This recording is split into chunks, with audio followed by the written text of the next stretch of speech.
Hello, everyone, and welcome back to another episode of the Indie Credible Podcast. One of your hosts, Xander Scully, and joined with me is good old Jeffrey Wittenhagen. What's up, Jeff? I've just been recovering after a crazy ass week in Austin, and our friend Shanny just came to visit as well. So it's been a wild week. Yeah, you just came back from Chicago Gaming. Nope. Uh, what was it? The Classic Game Fest in Austin, Texas. that's Samber Scramble. yes. So how was that? How was it? Because we hadn't talked since you went to it. So Classic Game Fest was crazy as hell because we had recorded before I left, and then we uploaded it over the weekend while I was at Classic Game Fest. And yeah, CGF was a wild time. Linked up with my buddy Derek from Malice Media, who kind of works as, manager, even though I set up a lot of my conventions over the years, but he's going to start setting them up for me as I try to go to more shows. Wild thing was day one, we're like, all right, here's the goal. Earn enough to cover my travel and make the convention worthwhile. A game store in Atlanta, it's like Big Toys, decided Big Toys and Games or whatever, decided to buy six of every one of my books. So in Wow. Atlanta, yeah. So in Atlanta, there's going to be a shit ton of my books. And if I hadn't been at that convention, that guy would not have known that I had so many cool things. So that was pretty wild. Pretty Nice, wild. nice. Yeah. Another thing that was interesting is there's a lot of people at this convention that were like voice actors from the PlayStation era. And, Oh, got to hang out with a lot of them. They're cool as hell.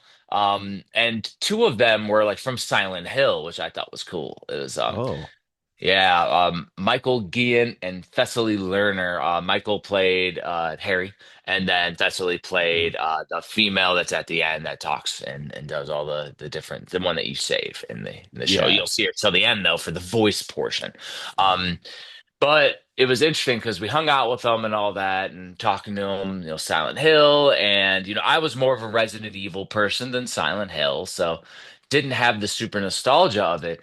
But then I looked into their like voice acting repertoire and it was wild because, Thessaly, she also was like the teen voices in Sims 2. Hmm. And she was in Psychonauts and a bunch of cool stuff.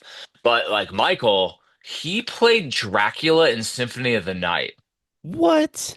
And I'm like, what is a Dude. man? Like I was like, what the hell? So like that right there, like that's in my top three probably games of all time. Maybe top two. Like Symphony of the Night. I mean, I literally have a Metroidvania tattoo, like Metroidvanias. And so he was there hanging out, drinking at a nice little outdoorsy place because also got to hang out with Tim Kitzrow from NBA Jam. Known him from Yeah.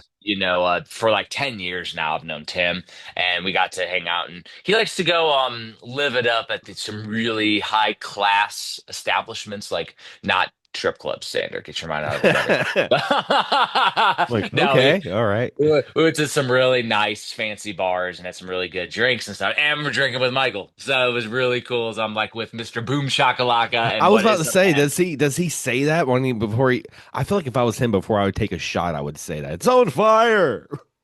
Oh, hanging out with freaking Tim Kitzrow is like fucking stand-up comedy.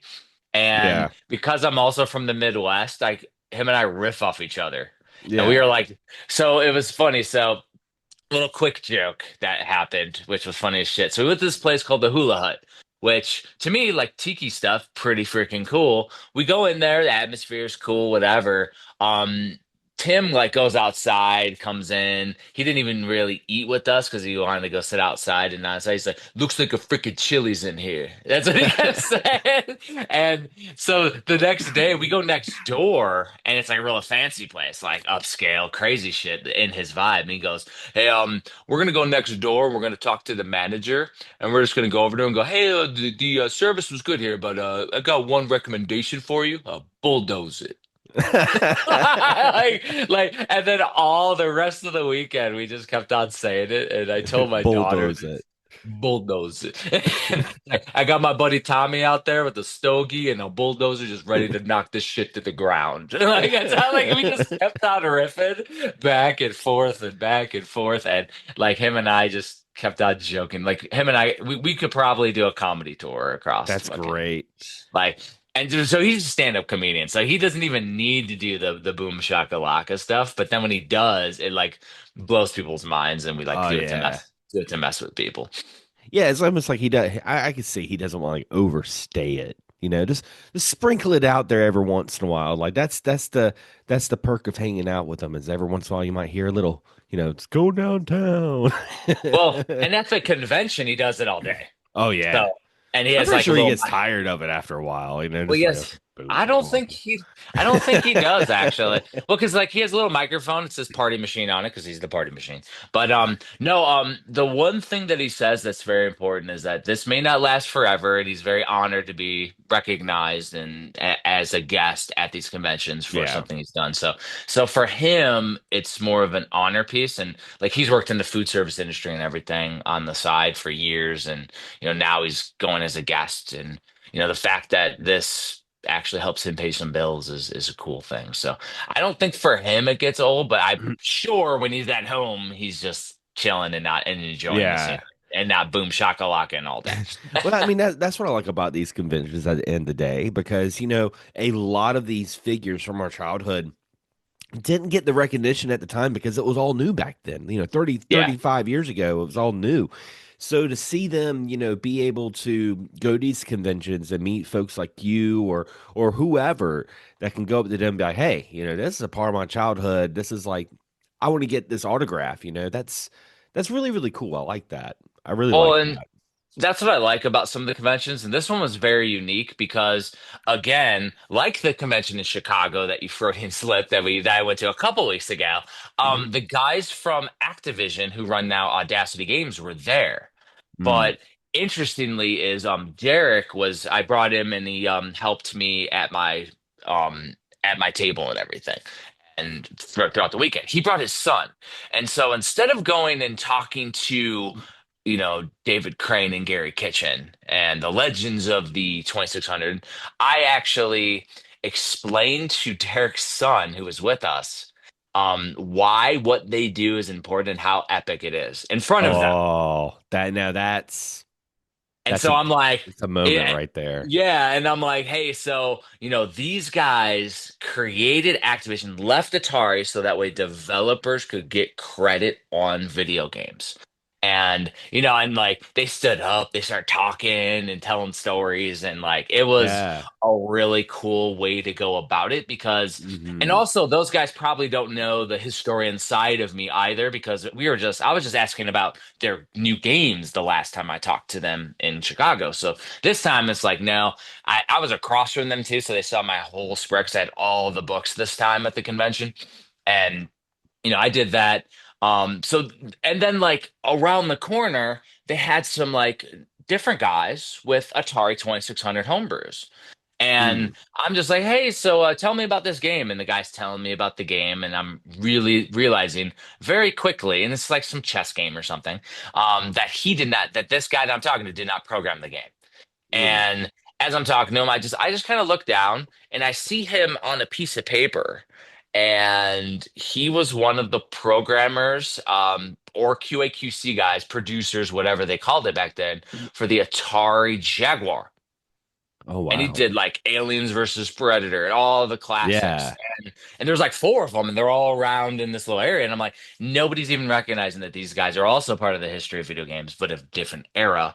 And so I go, hey, tell me about yourself instead of this game. Because I'm like, you didn't program this. And he went down stories, crazy ass party stories from Atari. We were still going on in the Jaguar days and like cool stuff. So I was like, man, I got to get you on video game bullshit and Yeah. the interview podcast, and I'm sure I can get a bunch of these crazy people. So and they were there. But the other Yeah. thing is like there was a after the conventions and like Saturday was a 11, 12 hour day, maybe 13-hour Hmm. day on my feet. But we're like walking to go get food, and with us, I think we were with like one of the, or we were with both of the voice actors of Silent Hill, or no, maybe it's just Thessaly, but like we're walking, and there's another guy with us with crazy glasses, and he was walking a little slower because he's an older guy, and so I just hung back, shooting the shit with him. And we're just talking about like we're in Texas, we're talking guns, stuff, and shooting, and I Yeah. mean I'm a military dude, so I was talking Yeah. that stuff. And then I found his name's JS, and I just talking to him. Then I find out I've been shooting the shit for like a half hour, 45 minutes with the voice of Sweet Tooth from Twisted Metal. And I'm like, what the? You So I'm know, just walking down the road, chilling, and I'm like, ah, that's pretty damn dope.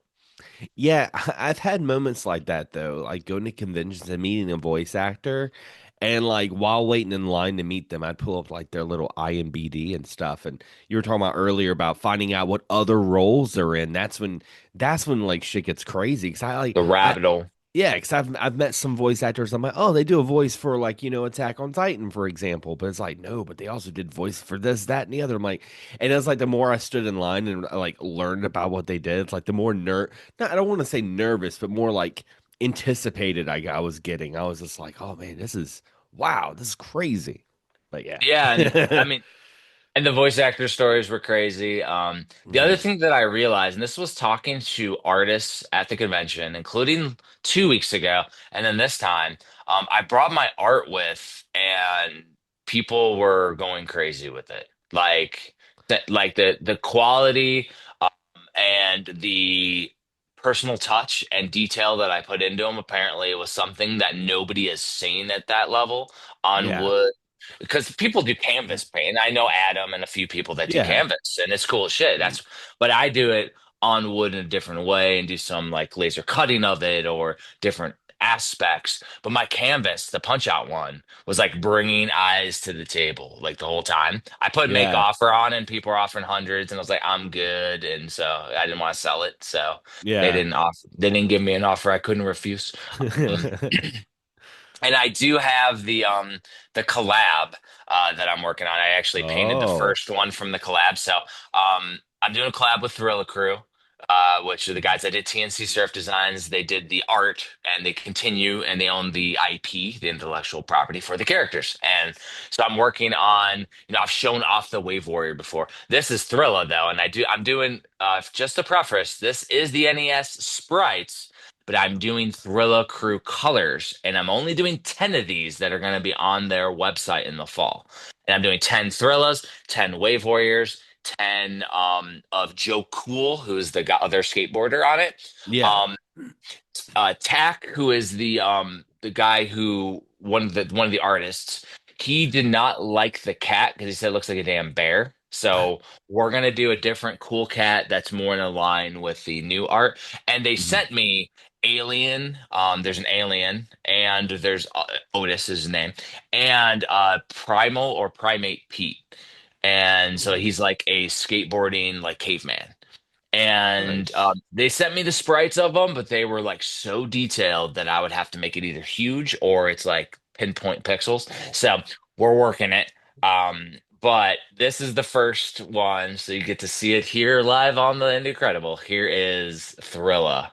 Wow. And so I changed this Dude. coloring to make them look exactly like Thrilla with the pink and the green from all the art. So this is the NES sprite, but like my own way, my own custom. And yeah, so I painted them Wow. yesterday, painted them last night while my wife and our friend Shannon were playing Toe Jam and Earl. They were playing Toe Jam and Earl. I was painting Uh, Thrilla. And now I got to do, 10 more of these guys. But yeah, really, really fucking cool.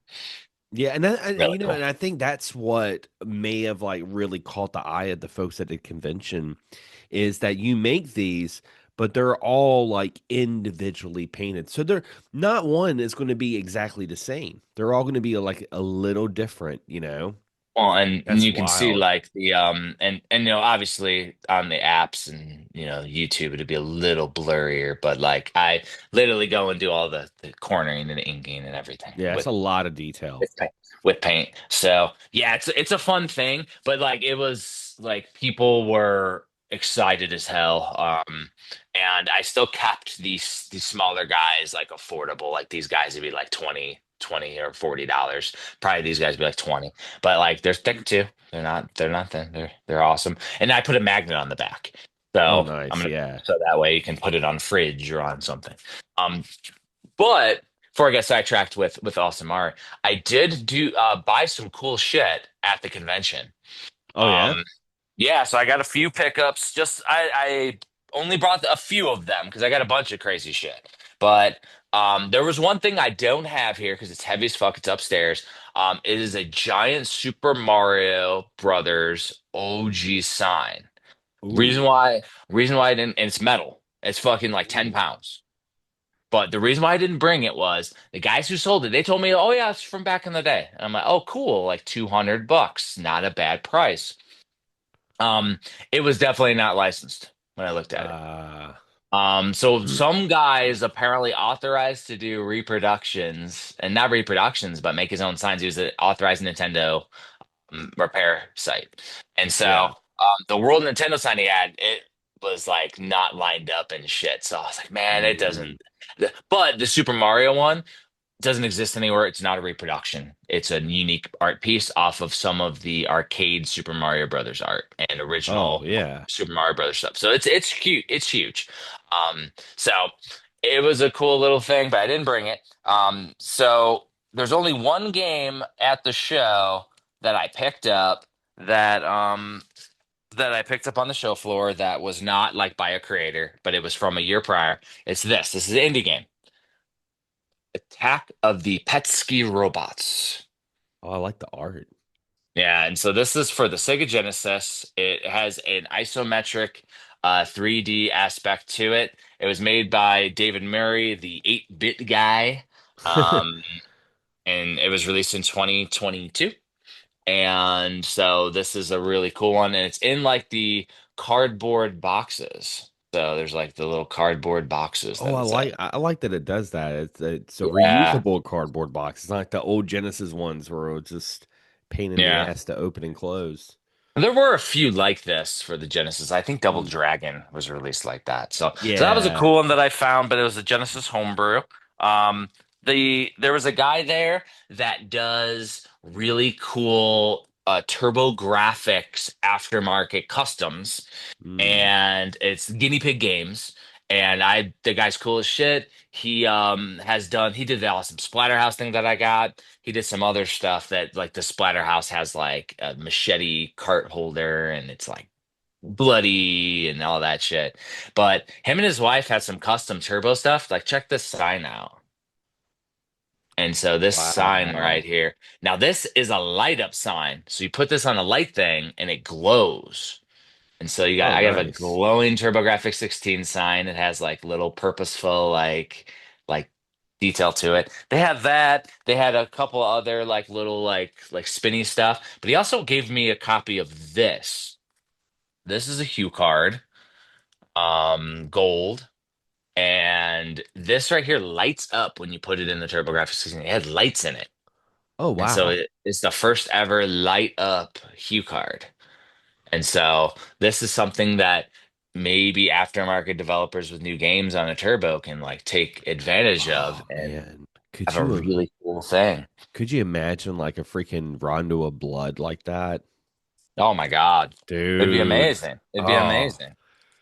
Yeah, and then the other thing that I got was this.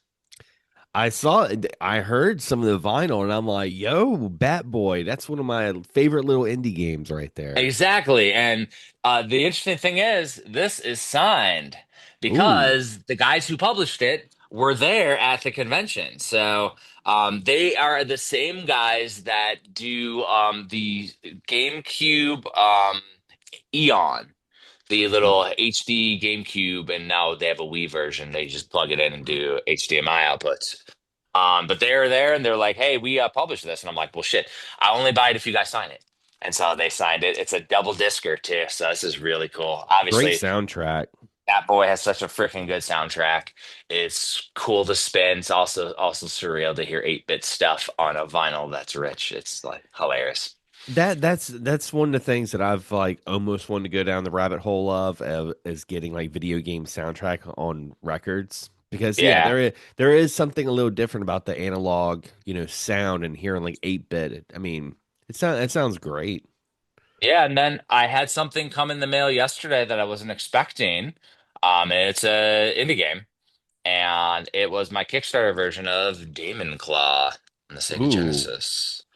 And nice. so this is a Sega Genesis action beat 'em up game, homebrew. It's a Genesis homebrew.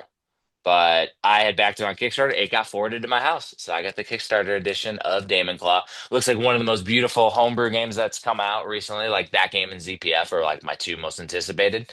So I'm happy to get a Damon Claw Mm, copy. Now there's one other thing that I bought, Xander. yeah. And at the convention, they did tattoos. And Oh, I got a tattoo at what? the convention. Yeah. And I didn't tell you on purpose. Oh my So God.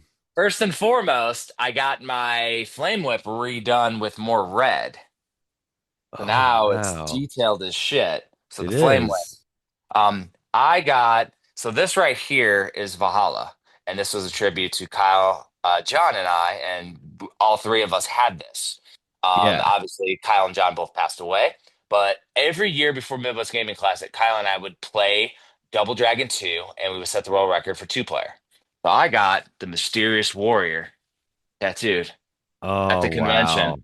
wow. So this was done by Johnny Stinks. It's a female punk rocker with a cool ass mohawk, and she does pixel art tattoos like I've never fucking seen. Like this That is is so good. badass. She did it on the show floor. She was 2 booths over, and you couldn't even hear the tattoo thing.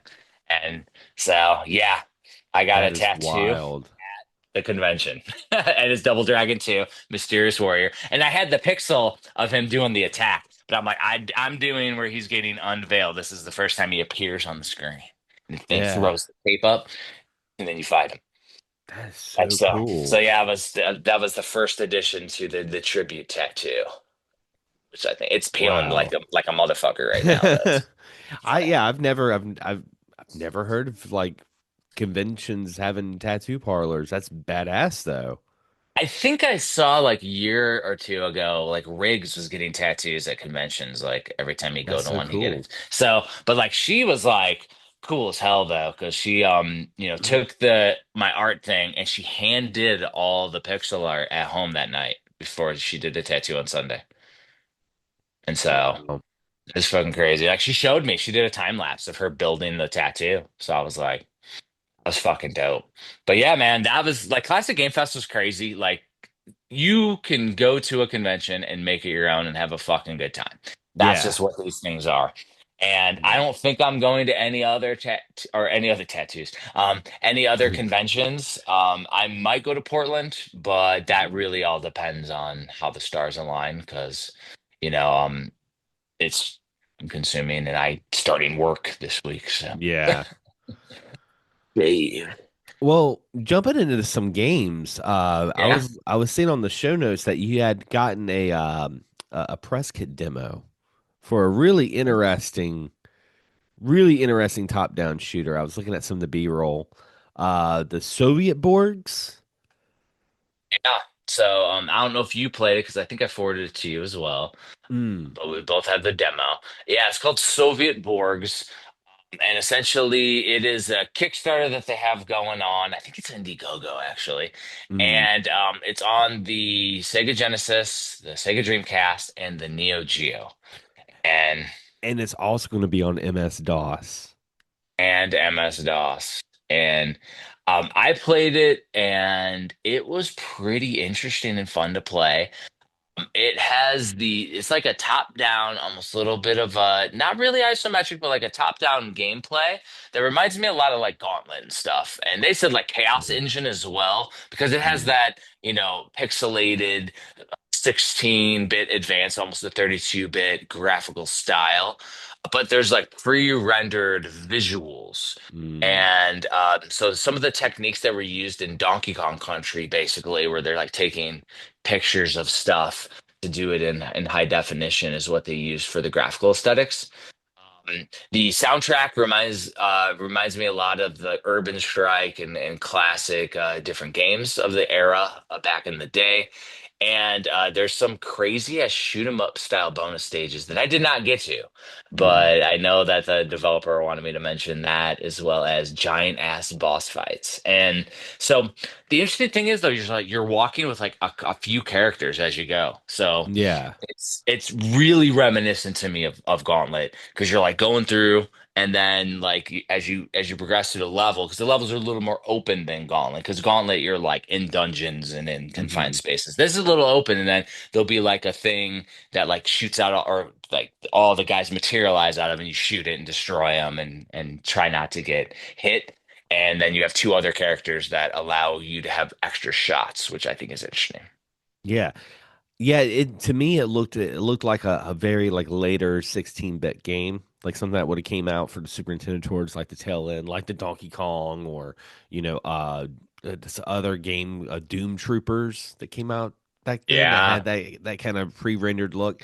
It looks fun. I'm just surprised that I mean it's coming out on so many platforms. I'm like that is like when I saw like MS-DOS, Dreamcast, Neo Geo, all that stuff. I'm like that is really, really cool. So, yeah, I did get a demo. I did not get a chance to play it yet. I got to play some games this week, though. Yeah. Well, and I do know that the developers did say of Sovietborgs that they are still trying to get support from the community to make this game happen. So I'm not sure if they're not fully funded yet, or if they're mm, still looking to hit different goals. From my perspective, though, all of these ports, unless they're not time intensive, like maybe it's already programmed in something that's easy to port. But to make all those physicals is expensive, so maybe they went a little bit too yeah, far, and maybe they should have yeah, stuck with like the big platform and then went to the other stuff. Um, there was one other game that I had in the list, and that I did play before Soviet Borgs last week, and it's a Blade Buster on the NES. I don't know if you've that's heard of Blade right. Buster. I don't know if you've ever No, heard of it. So Blade Buster's old school NES homebrew, and it's just one of my bread and butter games that I play. It is a caravan shoot 'em up on the yeah, Nintendo that was programmed. So it has a caravan shoot 'em up. For those that don't know, is more of it was like TurboGrafx 16 Hudson style. On the Famicom, started with Rekka on the hmm Famicom that they did for like tournaments in Japan. And then it moved over to the TurboGrafx 16, and you had games like Nexar and Alsdick and other different caravan shooters, as well as like Star Soldier and Soldier hmm Blade, and all of those classic ones have caravan modes. Well, Blade Buster is an NES homebrew that was released like 20 years ago, probably maybe around that era, maybe a little bit, maybe 15. And it is a fast-paced shooter that's amazing, because you can play in like different timed modes, like 3 5 minute time limits and stuff, and just play through as rack up as many points as you can, as much chaos as you can yeah, conjure up. And so I just played it on my analog on my TV just to enjoy it. And that's why I wanted to chat about it, because I'm sure a lot of listeners don't know what Blade Buster is. But it's been on my list to buy a physical copy forever. I just want to get a physical copy from like the dev, and a lot of the copies out there were from like reproduction websites back in the day. So yeah. navigating the waters. Yeah, I was looking at some of the B-roll and it looked like a lot of fun. I think the NES like shooters are always interesting to me because some of them are great, some of them are kind of choppy. This one is like very very fluid and it made me think a lot of like Soldier Blade that the way it was like going up against the ship and everything. I gotta check that out. It looks Oh cool. yeah, such a freaking great game. And so yeah, that's all I play. I played that one, and before I went to the convention. So Yeah, and then I played it a little bit on my analog pocket as well on the plane. Yeah, as I was flying, nice. because of course I did. That, and of course Bonanza, playing Bonanza still, Oh yeah. like just little by little, bit pick up and play, do a couple bananas, couple bananas. So what have you been playing though, Xander? Well, I'm excited to talk about a game that I mentioned episodes ago, back when we were in the single digits. I want to say it was maybe like episode 2, but Oh, Tanuki Pawn Summer. Remember, this is the game that I was talking about that you played as like this Tanuki, this like raccoon that he's trying to raise the funds up for his shrine.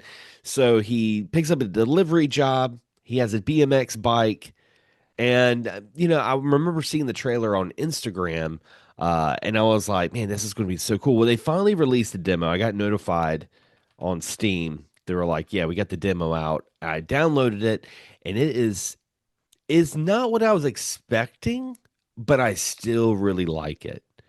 When I say like I was not expecting it to be so heavy into the BMX biking side of it, but this is like Tony Hawk Underground with a Tanuki on a BMX bike. You know, Was not expecting that at all.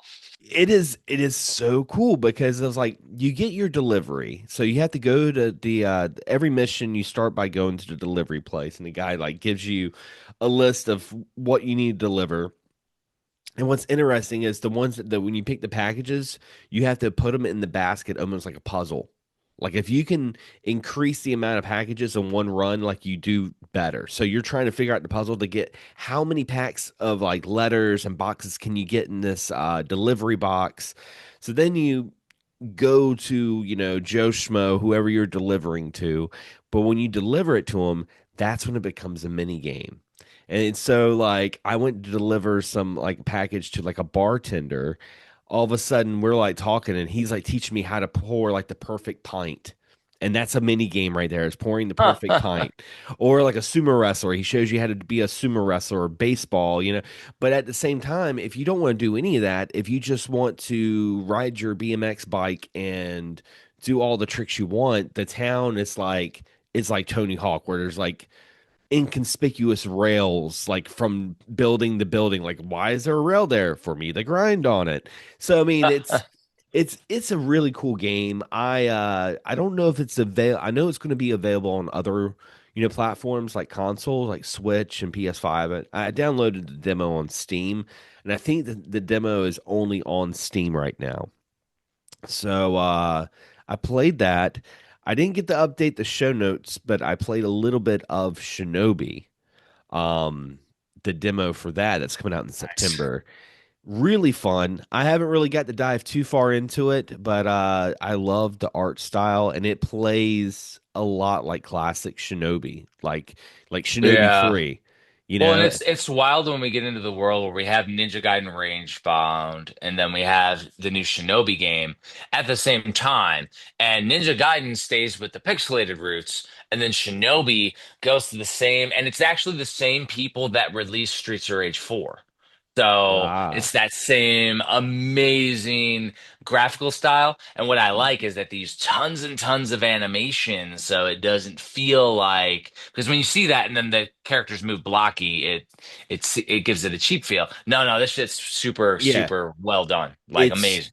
it's super fluid and so I've really been enjoying that. I did end up buying Ninja Gaiden Ragebound. I haven't played it yet, but I love the demo and it's on sale right now on Steam. Like you can get a I think like 12% off or something.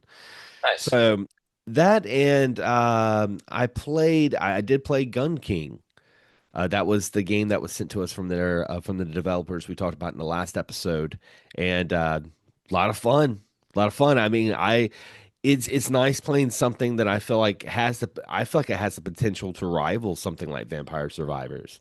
Nice. I feel like it Nice. has some updates that they could put in there that I think would take it out onto the next level for sure. It's fun. Yeah, I mean, it was a good time, and hopefully we see some updates just to give it a little bit of more depth into it, Yeah, and it would be that's the great. only thing it It'd was be great. missing. It Yeah. was missing a little bit of depth, but I like the gunplay, like the fight, like the battling. I do agree with you from the last episode. Those little yellow orbs, like I didn't even know what they were at first. Like I didn't even notice them. So they Yeah, need to add and some I little bit of mean, detail to that. Yeah, yeah, and I mean, if you get some of the items, like you had the different like to get your health back, but also there's the one orb in Vampire Survivors that brings the magnet that brings everything to you. If they have like that yeah, stuff, that way you don't have to go around and like re-hunt down all the tiny little yellow dots. That'd be good. right. So But yeah, yeah, that's what I've been playing. I did buy Garbanzo Quest because that's on sale right now. It's Nice. like 42% off right now. Ooh. Haven't had a chance to play it yet. I'm like, I'm going to save it for the next episode. Next episode, I'll Yeah. talk about Garbanzo Well, and Quest. like doing my travels and stuff, I typically don't have time to play many games, and if I do, it's something I already have with me, not new stuff. So Mm. I have a couple in the queue. I definitely have Rage Bound Ninja Gaiden, so I want to play that. I also Mm. want to play Eartheon, so I'm gonna try to play that this week. So Yes, you're the second so person that's reminded me about. I need to get that. yeah, Yeah. and I mean, just a reminder, it's a Yuzo Koshiro, freaking amazing shoot 'em up, and so I just want to try it out. It's a very small download; it's like 55 megabytes or something. So I'll probably put it on my Steam Deck as well to add it to the deal. But yeah, that it came out on Steam finally because initially Mhm. it was just that you had the physical pre-orders from Limited Run with Yeah. the awesome looking Sega Saturn 8-bit controller with Eartheon on it that just looks cool as shit. I'm like, man, I almost want to get the damn controller just to have Yeah. it here. But I have a white Sega Saturn controller, so I'm like, do I need the Eartheon one? I kind of do. It's not Yeah. that expensive. It's $30 isn't bad, but It's really not I bad. That's like a cheap controller in today's market. I do like my little hipster aftermarket controllers. Like these things are badass. Like Oh, that's little nice. yeah, I got little fun ones. That one's like NES feeling, and but I have this. I have the 8-bit like badass Super Nintendo with the That's nubbles. So that's the one I'm thinking about getting actually, because I use the Xbox 360 like wired controller on PC, and I yeah. mean it does the job, but like I'm not the biggest fan of the 360 controller. There's like some days I'm like but Well, it's like over the years I've bought them because I had this one, which is the SN30 Pro. Super Nintendo has all the buttons, including the things, and I yeah, love that thing. Then they released the Pro 2. It has the pieces, and I think this was on AliExpress for like $20 or something at one point. So I that's where like I got it. I like how it has the handles like the PS4 controller. So I like the Yeah. PS4 And I controller a mean, it's lot. very similar size to the, Switch 2 Pro controller and Mhm. all that. So, yeah, but I buy them over the years. I have an SN30 Pro wired as well, like hooked up to my analog. So that way it always fires up. Because one thing about the analog pocket is that you use the dock, but you have to sync these controllers every single time to use them. Mm, But the wired one automatically connects. So I have the wired one in there, so it automatically does. And then if we're gonna play like Toe Jam and Earl that my wife and French Jam are playing, I sync the controller so they can sit back with wireless and there's no lag on the big TV with the pocket. So perfect. nice, nice. Perfect stuff. Speaking about perfect stuff, Uh-oh. we're going into the new and noteworthy, and I think there's a lot of games to talk about this episode. Oh yeah, we got a ton of games. We have so many budget games that I put down next episode on. Like we got a few for next time because sometimes we get no budget games. So when we Yeah. do, I want to like split it up and because we have so many new and noteworthy this time. And I will Hmm. tell you, Xander, there's another 20 that I have that aren't in this list that are also available that Nice. are in my Whew. list. And it's a lot of these I'm buying immediately, but I picked the interesting ones for this episode. Yeah, because the first one is very interesting, really caught my eye as a musician, as someone who likes, Oh. Why I choose these, Xander, is because I yeah, know yeah. you would dig it. I do, I do. This is Fretless, The Wrath of Riffson, which I already love the title. That's Oh so yeah. punny. Oh I yeah. love a good dad joke. But this is a turn-based RPG, and I think that's really cool that you're using the power of rock and roll to fight all these different foes, and it's turn-based. Looks really cool. He's like hitting notes with his guitar like a baseball bat at the enemies Yeah. for attacks, but it's all pixelated, which looks Hmm. really freaking cool. It's like because you're fighting like Final Fantasy style, but your character's on the left and you're like fighting them, or Mario versus Luigi or whatever. But it's all amazing looking 16 to 32-bit style pixel graphics. And the weapons is music equipment. Like you Yeah, can everything. like guitar pedals. I'm like, you just unlocked the tube screamer. I'm like, that is awesome. That is great. So yeah, and I mean, I'm looking at the price right now. It was instantly on my wish list. There is a demo in case you guys want to try it out, but it's 14.99. Not bad, Not not bad, bad. not bad, not bad. Yeah, no, it's definitely on my wish list. I think I'm not, for some reason I'm not logged in, which is interesting on Steam. But my internet has been wonky on my computer over here recently, the last week, so we'll see. So it should be on my damn wish list. I added the damn game to the notes. We'll find out though.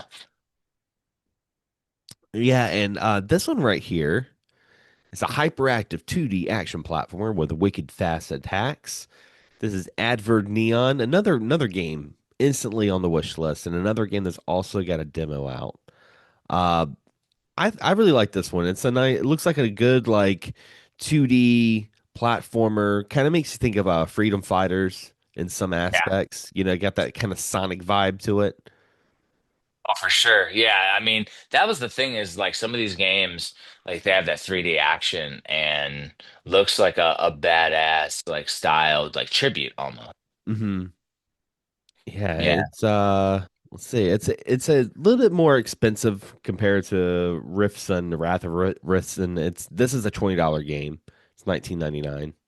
But there is a demo, and it was done by the folks at CryoGX, and this is like the only game they've worked on.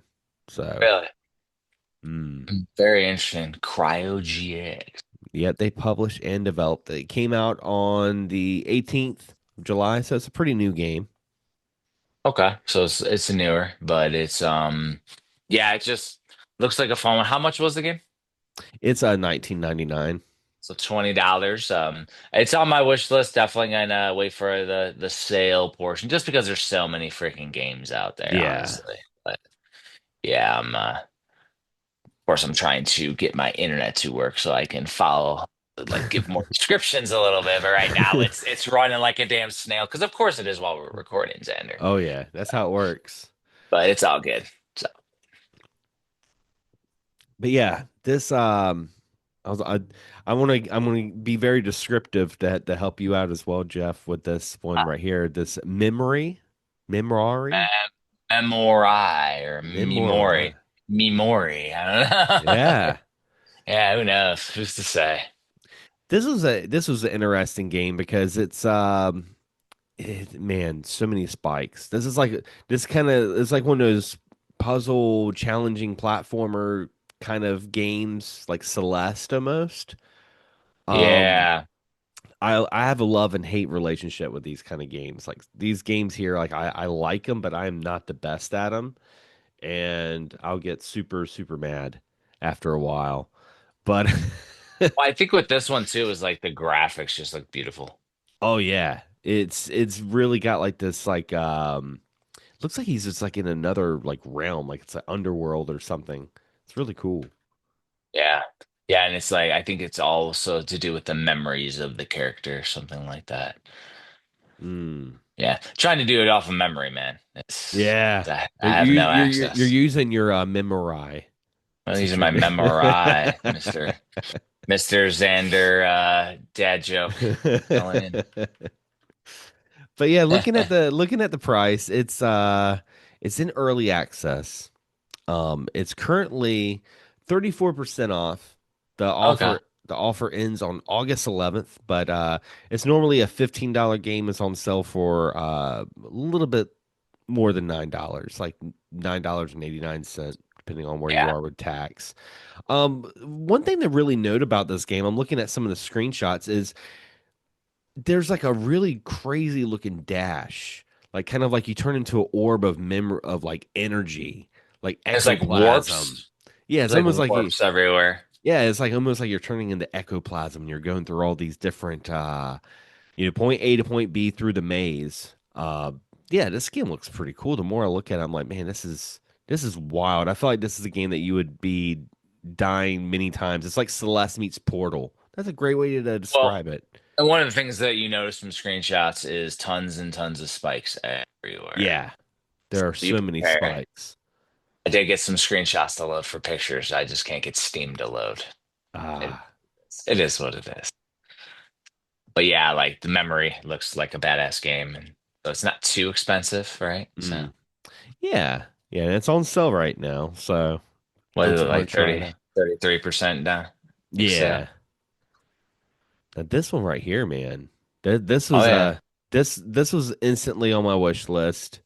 Sadly, no demo, which kind of I put it on my wish list. I didn't buy it yet because it's only 11.99, but there are some mixed reviews, which I we could look into that. Well, and it's probably because of the genre is highly That's critical because right. this is the first of the Metroidvanias on the episode, and what is it? Awita Journey of Hope. Yes. Yeah. And so this game looks like an amazing pixelated Metroidvania with just like the graphics just look like a Symphony of the Night style inspired game, but it's more like outside and like rustic Yeah. looking with a giant sword, which is always good. Get a big old sword that has like little movement, the motion on it when you're swinging. This looks badass. Yeah, and I mean like I'm looking at some of the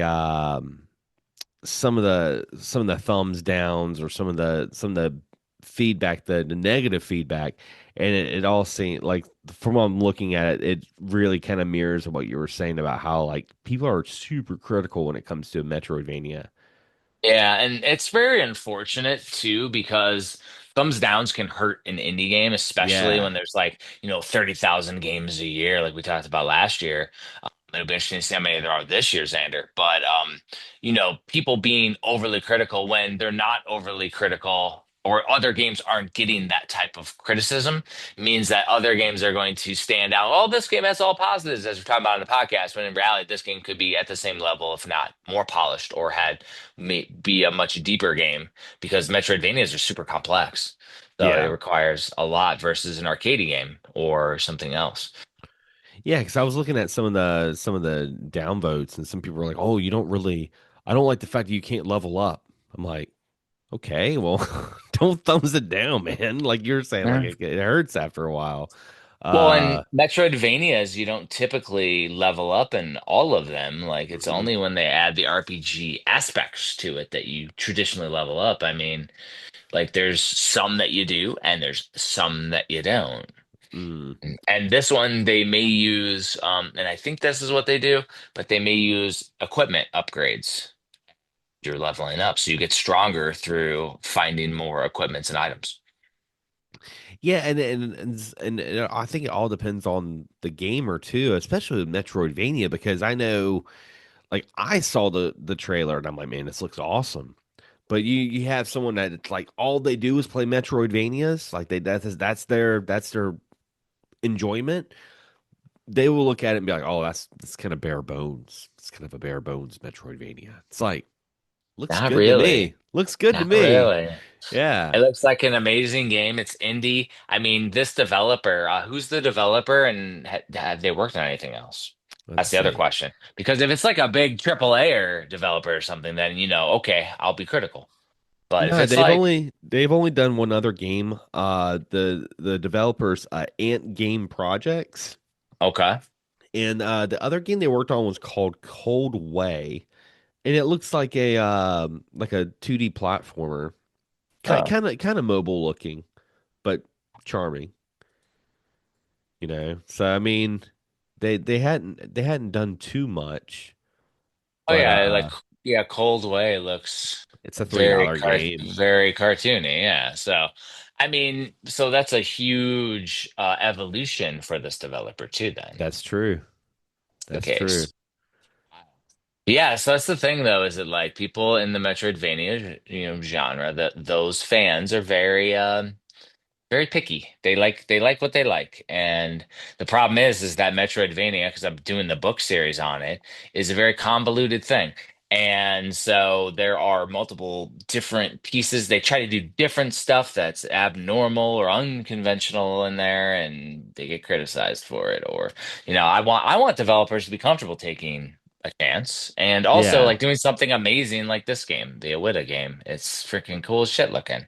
And I want more games like that because I just think it's super cool to see people, passionately making games. Well, if you want more games like that, this next one. Really?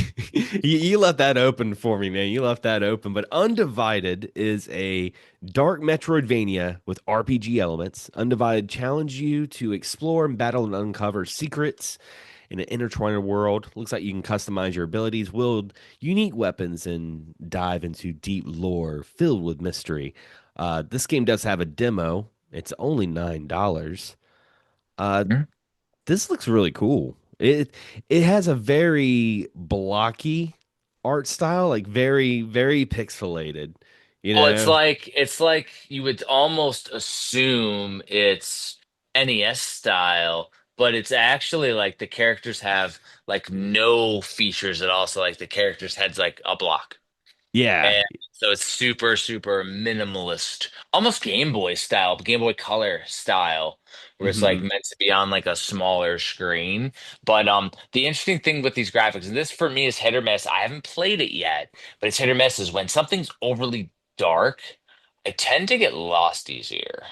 And like I like the games like a Widow where it's like this beautiful landscape and you get your crazy, artwork.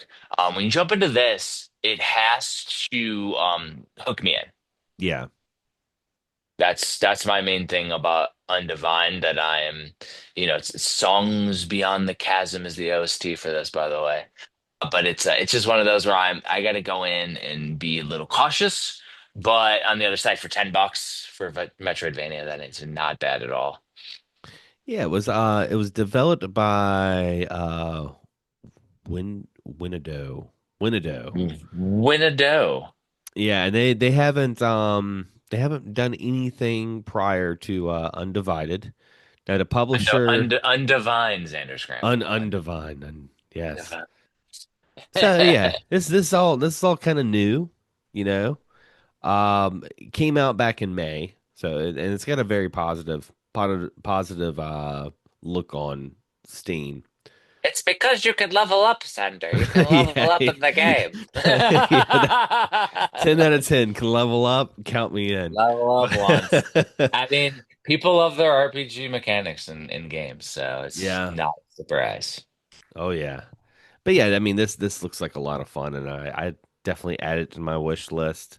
Like I think the same gripe that you have or same concerns that you have are very similar to mine because when it gets like you said, it gets too dark, I I start to get confused on where I'm at. I feel like everything starts to kind of look and this game does look very brown. This is a very brown game, like from these And screenshots. that's just it is we always talk biomes when it comes to Hmm. Metroidvania. It's like different worlds and levels, and if they all kind of look samey, it does make it convoluted. And more so, it's us having too many games to play.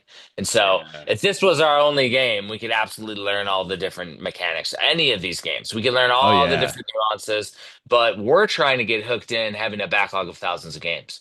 And Yeah. so, and that's everybody out there. So it's one of those where we're gonna be cautious because like we know it has to hook us in immediately. Yeah. Otherwise, if it doesn't, like it's gonna be going to the backlog, and we'll play it eventually, and maybe we never get to it. And But Xander that and Jeff need to do a game night on weekends where we just play a random game and fucking stick with it. well, I was like that's like I've started a game before. Like I've like picked up a game and started it and it would start out with like an opening like in a world blah blah blah and I'm like can't play it. Can you skip the Yeah. scene? I was like, nope, not doing it. I mean, because and that's why like there are Dude, so many games, but there's some that we can just jump into. I just think of like you now playing Super Metroid for the first time. The last Metroid is in captivity. Oh, nope. Bye. Never play Super Metroid because of the galaxy is in peace. Like, all right, Xander's I'm done. done. Like, yeah.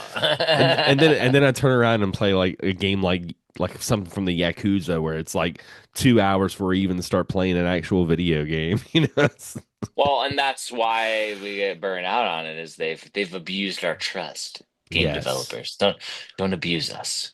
Yeah, sometimes you want to just pick up a game like this one right here, last of the new and noteworthy. The The weirdest super one. Yeah, this one's really cool. Super Puzzle Platformer Deluxe. Oh yeah, and the marketing screenshot is not great. Like it just It's like some really little not. little block dude with it has the retro thing, but it just has the logo. But you look at the screenshots and it looks fucking crazy. It's like almost like the old Tetris game where you're playing it on the PlayStation and you have like the spikes below you. Yeah.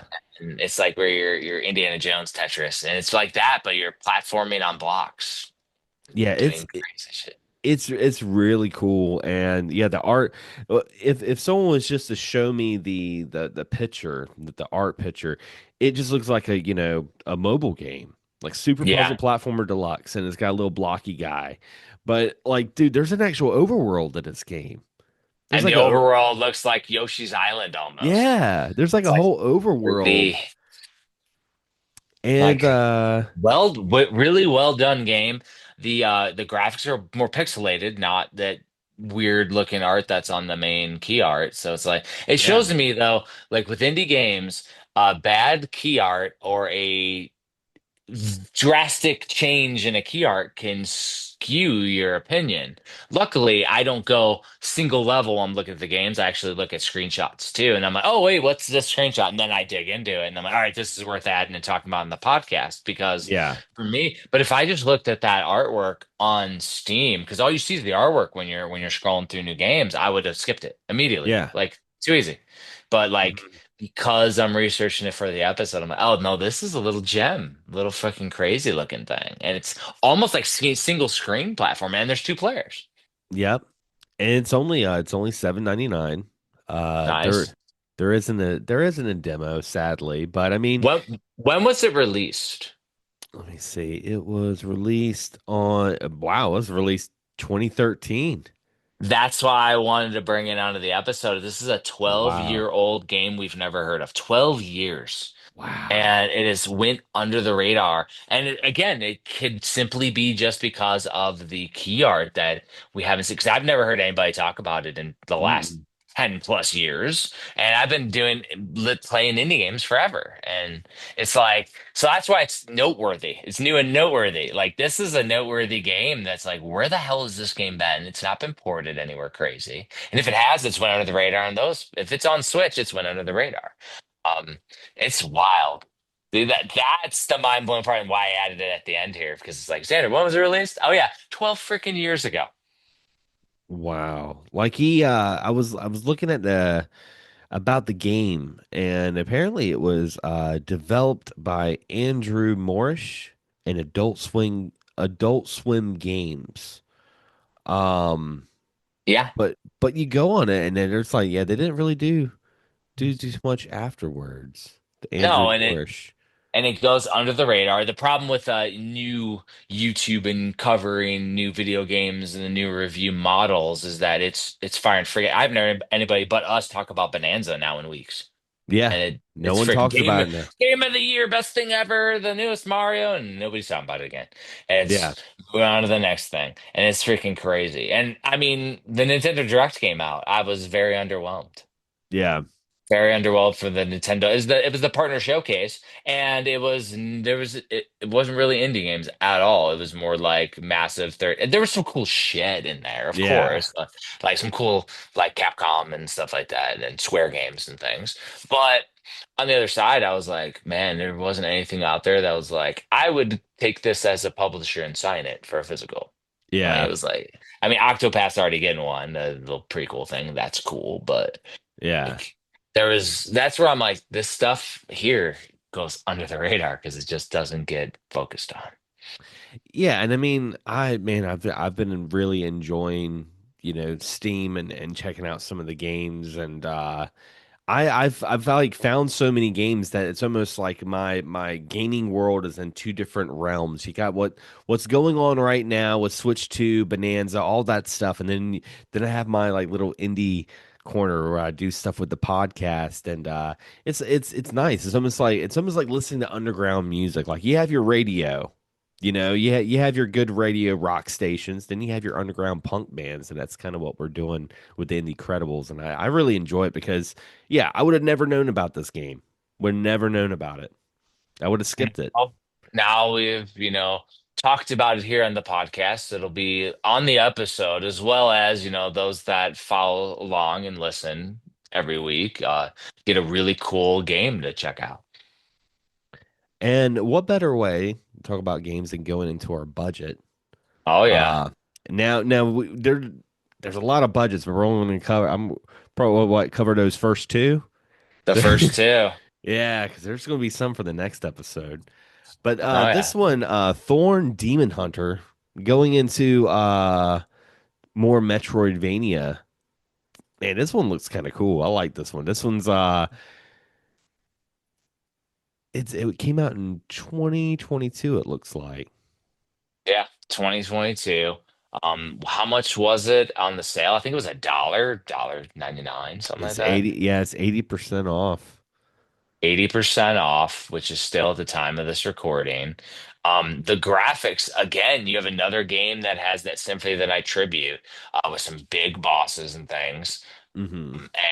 But it's also very simplistic. It is. It Very is. simplistic. Very simplistic. So worth it for a couple bucks. Also goes to show when you are on Steam and you do your naming conventions, they didn't remove the Chinese or Japanese script before the name on Steam. So when you're searching it on Google, it actually has all the Japanese characters before it Oh too. yeah, I see that. Yeah. So, it's even on the graphics for it. It has like the characters Thorn, Demon Hunter. Mm. It says 50% off, but I think it's even more now, right? Or is it just now 50% off? It's 80% off. Yeah. So it says, Yes. yeah, it's one of those where, when these pop down, it's like, all right, this has been in my list for a while to check out, but because of the difference in the just the style, it was one of those that I held up. Yeah, this is a game I would definitely wait for like a price drop. I mean, it looks fun, but like you said, the simplisticness and plus, I mean, I don't think you can level in this game. Oh, got him. Got him. But no. I mean, for what it is, I mean, like we were saying, like the Metroidvania. I mean, like there's so much, so many games that just ones that just grab you.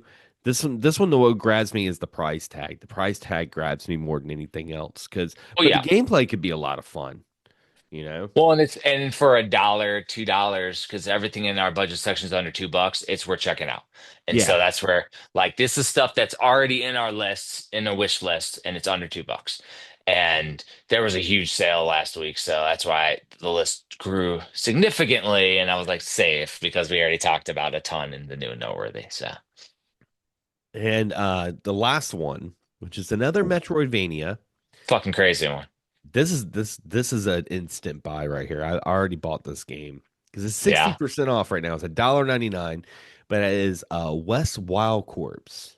Wild West. Props. Yes. Xander Scramble, West Wild Corpse or Wild West Crops? Wild Something. West Crops. It's an adorable little game is what it is. It's Well, you're and it's crazy looking. yeah, it is so cool. Like it's got a It's very very colorful, very like neon looking. And you're like a character with a mustache, a little yellow character with a mustache, but like one of the screenshots, you're fighting a giant tomato. yeah. And it's so wild looking. So that's more Metroidvania, but there is a video that I could see online that says easy 15-minute platinum. Oh wow. So I don't know if there's a way just to get the platinum real quick and not necessarily do the rest, but it looks like there's some unique graphics and there's even like a snow level, a rain level, like desert level. Like, Yeah, and kind of piggybacking off of like because I said earlier in the episode I got Garbanzo Quest. Kind of yeah, piggybacking off of that. It has that same sort of like, kind of drawing art style that I really like. And yeah, I was just like, man, $1.99, what? And even if by some chance the listeners are listening to this episode like way, way later, because this sale does end on the 9th of August, it's still a $5 game, which isn't nice. bad. Yeah. And so, yeah, interesting. The easy platinum people. It's funny. It's like the PlayStation trophy hunters, Oh but yeah. yeah. I don't mess with any of that stuff just because I don't have the attention span or time to play all these games that I have. But Yeah. I mean when I'm the sure when the when the 360 first started doing achieve. their achievements and I could like get achievements on retro games, I did get kind of crazy on that for a hot minute. If it was a game I really liked, I'm like, man, I want to get all the achievements. But now I'm just Well, kind of like, I'm lucky if I can get past the first cutscene.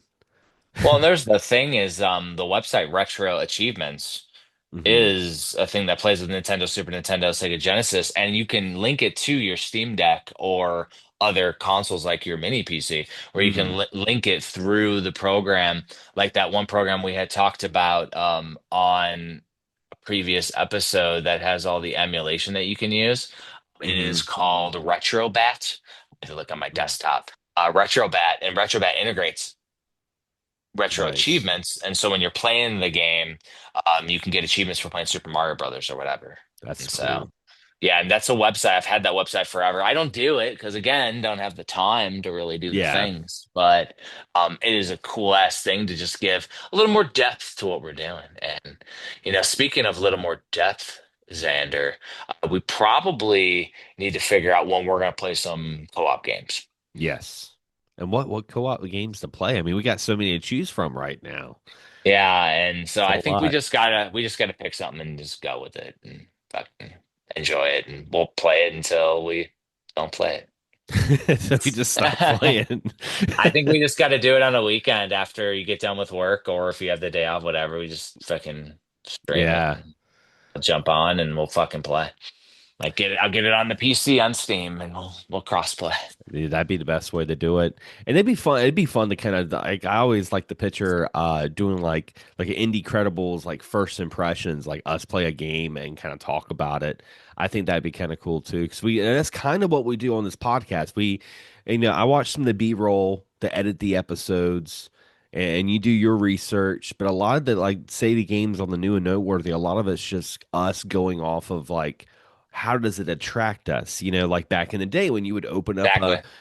open up a game fan magazine, like what was the pictures, what was the description that made you want to play the game? And that's kind of what we're bringing into like the indie realm, and I really like that. It's cool. Well, it'll be cooler to do a deep dive because we're covering lots of stuff on the podcast because Yes, there's infinite for us to cover and we can never cover it all. So we try to do as much as we can. indeed, indeed. You did well, it. before we go, we need to give a big shout out to our executive producers that You makes did it. this all fun and games, and of course you can join the Jeffrey Wittenhagen's Patreon. It's free to Yeah. join if you want Yeah, to. the Higgins Alley Patreon is free. It is the way to keep track of everything that we have going on, and I still haven't posted my recap of Classic Game Fest yet, but I might just do a quick video or just post this episode and go, here's the recap because I talked about it at the beginning. Yeah, But also, I need to talk about the collab more in detail. I have going with Thriller Curse, so I got some ideas for some content. It's always a time thing, and then family, and we got other stuff. Because people always ask me, how do I do all the things? Well, it's prioritization and doing what we yeah, can when I can, and hang out with family when the opportunity is there. And then I'll do some Patreon stuff. I do a video when I can, or whatever. and then you But level yeah, up. Then you level up in a Metroidvania. then you level up and you decide to support one of the other tiers on the Patreon, where you can get cool physical items. Oh yeah, Aha! And you can become an executive producer. So the executive producers and executive producers both get physical items every quarter, as well as which the new one's about to go out, by the way, is a mm, badass Mortal Kombat um, custom painted piece that I'm sending to them with a coaster, so you can actually use it as a coaster. But the executive producer at the end of the year are going to get a wooden book cover as well. We're so gonna cool. we're gonna work on that one together. It's gonna be a fun, crazy community piece. But want to thank the executive producers who give them a shout out with Akerloth, Also, David Isherwood over the pond. And then you got Lunchbox, aka the disgruntled gamer from Thunderdome Gaming Society, who his son just graduated Marine boot camp out in San Diego. He sent a crazy picture. Ooh. I was like, "Oh, it looks like paradise out there, man." It's pretty cool. Well, congrats to that, man. I haven't been on the Book of Face in a while, but I Or need to the Dis go. of Chords. Yeah, or the Disc of Chords, which you guys can join Hagen's Alley Discord. It's got And lots of and there's a Patreon exclusive section that any Patreon can join. but yeah, I need to go back. I need to go back and check because Lunchbox always has some really cool indie games and recommendations. So there's no telling what he's been posting. I need to go check that out. And everyone else Yeah, needs to check it out too. exactly. Um, but yeah, and And Jesse Glenn. yeah, don't forget about Jesse. He's always posting crazy shit. Like memes, Switch stuff. He's a huge collector, so loves the indie stuff too. And I appreciate everybody's support. It does help me with the monthly storage cost for Hagen's Alley over at the warehouse. So it does go to help with a monthly charge of something, which is always appreciated. So And oh yeah, and as always, guys, I want to thank you for listening to another episode of the Indie Credibles. Happy gaming, and as always, support indie. better support indie.